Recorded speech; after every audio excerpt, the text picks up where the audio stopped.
جدد العاهل المغربي الملك محمد السادس التأكيد على الموقف الثابت والذي لا يتغير للمملكة المغربية بخصوص القضية الفلسطينية، وكذا الدور الرائد للمملكة من أجل النهوض بالسلام والاستقرار في الشرق الأوسط. جاء ذلك خلال مباحثات هاتفية جمعت العاهل المغربي مساء الجمعة برئيس حكومة الاحتلال الإسرائيلي بنيامين نتنياهو، وذلك بعد 3 أيام على تفعيل قرار استئناف العلاقات الدبلوماسية بين الرباط وتل أبيب. وكشف بيان للديوان الملكي أن العاهل المغربي نوه خلال المباحثات مع نتنياهو بإعادة تفعيل آليات التعاون بين المغرب وإسرائيل واستئناف الاتصالات بشكل منتظم في إطار علاقات دبلوماسية سلمية وودية، مذكرا بالأواصر المتينة والخاصة التي تربط الجالية اليهودية من أصل مغربي بالمملكة المغربية. وفي المقابل أكد رئيس الوزراء الإسرائيلي عزمه على تنفيذ جميع الالتزامات التي تم التعهد بها، وذلك وفق جدول زمني محدد لتفعيله وفق البيان. وذكرت قناة التلفزة الإسرائيلية 13 أن نتنياهو دعا محمد السادس إلى زيارة إسرائيل، مؤكدة هناك حماس كبير في إسرائيل لإنجاز السلام بين الدولتين، مشيرة إلى أن الملك محمد السادس أعرب لنتنياهو عن استعداده لزيارة تل أبيب، لكن بشرط التزام إسرائيل بتحقيق السلام والتوقف عن ظلم الشعب الفلسطيني، مهددا بإلغاء اتفاق التطبيع إن لم يحدث ذلك. وعبر العاهل المغربي لنتنياهو عن علاقاته الجريئة والدافئة مع اليهود المغاربة ومع الإسرائيليين الذين هاجروا من المغرب بحسب ما نقلت القناة. ويأتي الاتصال الهاتفي بين الملك المغربي ورئيس الوزراء الإسرائيلي بعد يومين من توجيه العاهل المغربي رسالة إلى الرئيس الفلسطيني محمود عباس جدد فيها التأكد على ثبات الموقف المغربي الداعم للقضية الفلسطينية تأسيسا على حل الدولتين المتوافق عليه دوليا، وعلى التشبث بالمفاوضات بين الطرفين الفلسطيني والإسرائيلي، وهو سبيل واحد للوصول إلى حل نهائي ودائم وشامل. وقال العاهل المغربي في رسالة إن المغرب يضع دائما القضية الفلسطينية في مرتبة قضية الصحراء المغربية، وإن عمل المغرب من أجل ترسيخ مغربيتها لن يكون أبدا لا اليوم ولا في المستقبل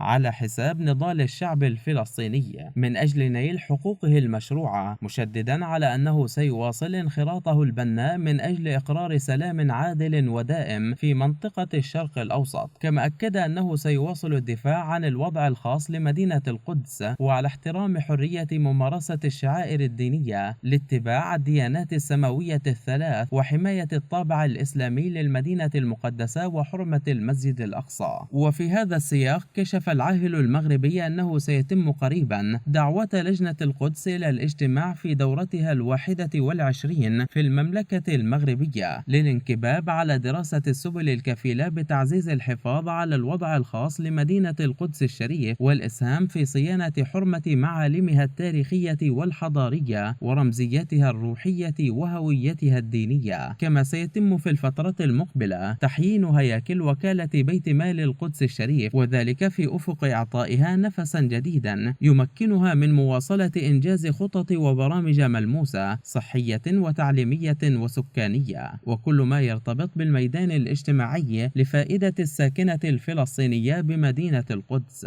والثلاثاء الماضي وقع رئيس الحكومة المغربية سعد الدين العثماني ومستشار الرئيس الأمريكي جارد كوشنر ومستشار الأمن القومي الإسرائيلي مائير بن شبات خلال زيارة وفد أمريكي إسرائيلي إلى الرباط اتفاق الاستئناف الفوري للاتصالات الرسمية الكاملة بين المسؤولين الإسرائيليين والمغاربة وإقامة علاقات أخوية ودبلوماسية كاملة وإعادة فتح مكتبي الاتصال في الرباط وتل أبيب. كما أعرب المغرب وإسرائيل عن عزمهما الترخيص للرحلات الجوية المباشرة بين المغرب وإسرائيل بما في ذلك بواسطة شركات الطيران الإسرائيلية والمغربية مع تخويل حقوق استعمال المجال الجوي وتشجيع تعاون اقتصادي ديناميكي وخلاق ومواصلة التعاون في مجالات التجارة والمالية والاستثمار والابتكار والتكنولوجيا والطيران المدني والتأشيرات والخدمات القنصلية والسياحة والماء والفلاحة والأمن الغذائي والتنمية والطاقة والمواصلات السلكية واللاسلكية وغير وغيرها من القطاعات وفق ما سيتم الاتفاق بشأنه.